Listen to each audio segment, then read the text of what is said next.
deixa'm dir que això de tenir-te cada dia als assajos no és una cosa habitual i per tot l'equip s'ha convertit en un plaer enorme. Home, i per mi també, per mi Que també. trobem a faltar quan no hi ets. Sí, ahir que vaig arribar una hora tard, perquè era Sant Jordi i tal i qual, i vaig haver d'anar a dinar, quan vaig arribar la Mercè em va fer...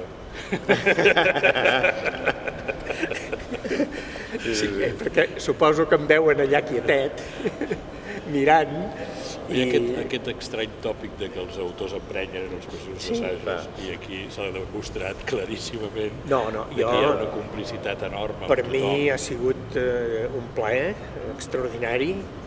A més, a mi m'agrada, ja em va passar amb el Verdaguer, m'agrada establir una certa, diguem-ne, amistat entre cometes, perquè l'amistat dura mentre duren les funcions, després s'evapora, però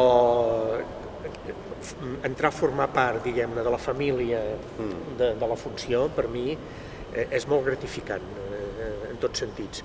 I per tant, doncs, vaja, m'hi he sentit molt bé i he sigut molt feliç i m'agrada molt haver vingut cada dia i haver pogut participar, doncs, una mica en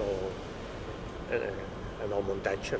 Sí, normalment quan nosaltres els actors, quan hi ha l'autor present, acostumem a mirar-lo de reull a veure quina cara fa, no? A tu considerem que estàs allà, procuro fer una cara així. No et mirem gens de reull, et mirem. Una cara impenetrable.